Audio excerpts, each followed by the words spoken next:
شروع اللہ کے نام سے جو بڑا مہربان نہایت رحم والا ہے۔ الف لام را، یہ خدا کی کتاب اور قرآن روشن کی آیتیں ہیں۔ کسی وقت کافر لوگ آرزو کریں گے کہ اے کاش وہ مسلمان ہوتے۔ اے محمد صلی اللہ علیہ وآلہ وسلم، ان کو ان کے حال پر رہنے دو کہ کھا لیں اور فائدے اٹھا لیں، اور طول عمل ان کو دنیا میں مشغول کیے رہے۔ ان قریب ان کو اس کا انجام معلوم ہو جائے گا۔ اور ہم نے کوئی بستی ہلاک نہیں کی مگر اس کا وقت مرقوم و معین تھا۔ کوئی جماعت اپنی مدت وفات سے نہ آگے نکل سکتی ہے نہ پیچھے رہ سکتی ہے۔ اور کفار کہتے ہیں کہ اے شخص جس پر نصیحت کی کتاب نازل ہوئی ہے، تو دیوانہ ہے۔ اگر تو سچا ہے تو ہمارے پاس فرشتوں کو کیوں نہیں لے آتا؟ کہہ دو ہم فرشتوں کو نازل نہیں کیا کرتے مگر حق کے ساتھ، اور اس وقت ان کو مہلت نہیں ملتی۔ بے شک یہ کتاب نصیحت ہم ہی نے اتاری ہے اور ہم ہی اس کے نگہبان ہیں۔ اور ہم نے تم سے پہلے لوگوں میں بھی پیغمبر بھیجے تھے، اور ان کے پاس کوئی پیغمبر نہیں آتا تھا مگر وہ اس کے ساتھ استہزاء کرتے تھے۔ اس طرح ہم اس تکذیب و ضلال کو گناہ گاروں کے دلوں میں داخل کر دیتے ہیں، سو وہ اس پر ایمان نہیں لاتے، اور پہلوں کی روش بھی یہی رہی ہے۔ اور اگر ہم آسمان کا کوئی دروازہ ان پر کھول دیں اور وہ اس میں چڑھنے بھی لگیں تو بھی یہی کہیں گے کہ ہماری آنکھیں مخمور ہو گئی ہیں، بلکہ ہم پر جادو کر دیا گیا ہے۔ اور ہم ہی نے آسمان میں برج بنائے اور دیکھنے والوں کے لیے اس کو سجا دیا، اور ہر شیطان راندہ درگاہ سے اسے محفوظ کر دیا۔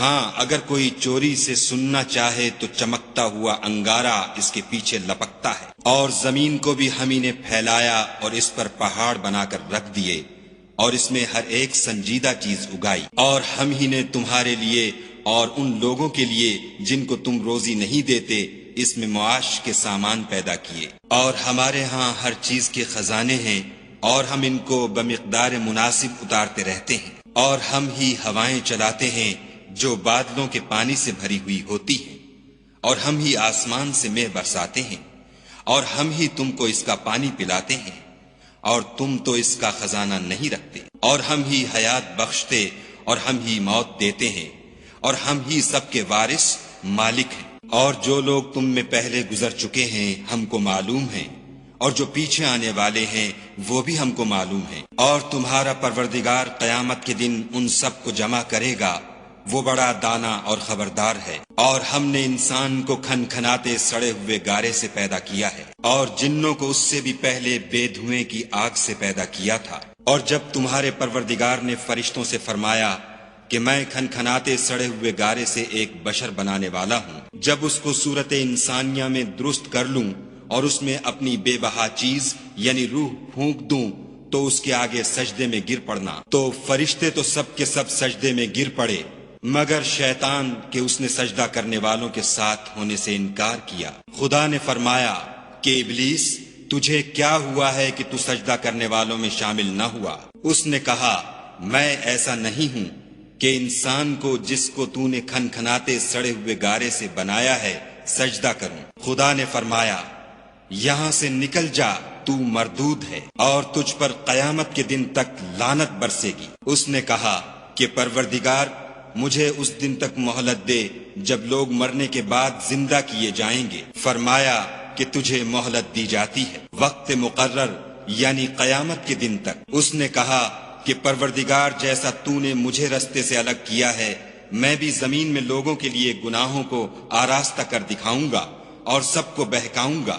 ہاں ان میں جو تیرے مخلص بندے ہیں ان پر قابو چلنا مشکل ہے۔ خدا نے فرمایا کہ مجھ تک پہنچنے کا یہی سیدھا رستہ ہے۔ جو میرے مخلص بندے ہیں ان پر تجھے کچھ قدرت نہیں کہ ان کو گناہ میں ڈال سکے، ہاں بدراہوں میں سے جو تیرے پیچھے چل پڑے۔ اور ان سب کے وعدے کی جگہ جہنم ہے، اس کے 7 دروازے ہیں، ہر ایک دروازے کے لیے ان میں سے جماعتیں تقسیم کر دی گئی ہیں۔ جو متقی ہیں وہ باغوں اور چشموں میں ہوں گے، ان سے کہا جائے گا کہ ان میں سلامتی اور خاطر جمع سے داخل ہو جاؤ، اور ان کے دلوں میں جو کدورت ہوگی ان کو ہم نکال کر صاف کر دیں گے، گویا بھائی بھائی تختوں پر ایک دوسرے کے سامنے بیٹھے ہوئے ہیں، نہ ان کو وہاں کوئی تکلیف پہنچے گی اور نہ وہ وہاں سے نکالے جائیں گے۔ اے پیغمبر صلی اللہ علیہ وآلہ وسلم، میرے بندوں کو بتا دو کہ میں بڑا بخشنے والا اور مہربان ہوں، اور یہ کہ میرا عذاب بھی درد دینے والا عذاب ہے۔ اور ان کو ابراہیم کے مہمانوں کا احوال سنا دو۔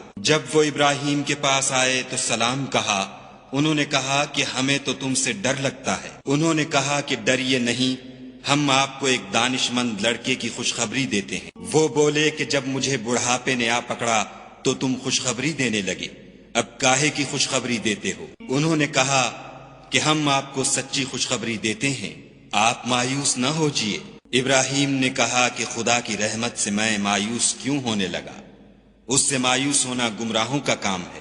پھر کہنے لگے کہ فرشتوں تمہیں اور کیا کام ہے؟ انہوں نے کہا کہ ہم ایک گناہ گار قوم کی طرف بھیجے گئے ہیں کہ اس کو عذاب کریں، مگر لوط کے گھر والے کہ ان سب کو ہم بچا لیں گے، البتہ ان کی عورت کہ اس کے لیے ہم نے ٹھہرا دیا ہے کہ وہ پیچھے رہ جائے گی۔ پھر جب فرشتے لوط کے گھر گئے تو لوط نے کہا تم تو ناآشنا سے لوگ ہو۔ وہ بولے کہ نہیں، بلکہ ہم آپ کے پاس وہ چیز لے کر آئے ہیں جس میں لوگ شک کرتے تھے، اور ہم آپ کے پاس یقینی بات لے کر آئے ہیں اور ہم سچ کہتے ہیں۔ تو آپ کچھ رات رہے سے اپنے گھر والوں کو لے نکلیں اور خود ان کے پیچھے چلیں، اور آپ میں سے کوئی شخص پیچھے مڑ کر نہ دیکھے، اور جہاں آپ کو حکم ہو وہاں چلے جائیے۔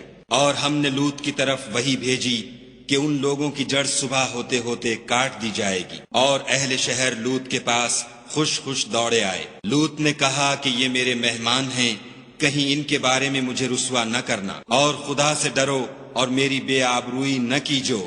وہ بولے کیا ہم نے تم کو سارے جہان کی حمایت و طرفداری سے منع نہیں کیا؟ انہوں نے کہا کہ اگر تمہیں کرنا ہی ہے تو یہ میری قوم کی لڑکیاں ہیں، ان سے شادی کر لو۔ اے محمد صلی اللہ علیہ وآلہ وسلم، تمہاری جان کی قسم وہ اپنی مستی میں مدہوش ہو رہے تھے، سو ان کو سورج نکلتے نکلتے چنگھاڑ نے آ پکڑا، اور ہم نے اس شہر کو الٹ کر نیچے اوپر کر دیا اور ان پر کھنگر کی پتھریاں برسائیں۔ بے شک اس قصے میں اہل فراست کے لیے نشانی ہے، اور وہ شہر اب تک سیدھے رستے پر موجود ہے۔ بے شک اس میں ایمان لانے والوں کے لیے نشانی ہے، اور بن کے رہنے والے یعنی قوم شعیب کے لوگ بھی گناہ گار تھے، تو ہم نے ان سے بھی بدلہ لیا، اور یہ دونوں شہر کھلے رستے پر موجود ہیں۔ اور وادی ہجر کے رہنے والوں نے بھی پیغمبروں کی تکذیب کی، ہم نے ان کو اپنی نشانیاں دیں اور وہ ان سے منہ پھیرتے رہے، اور وہ پہاڑوں کو تراش تراش کر گھر بناتے تھے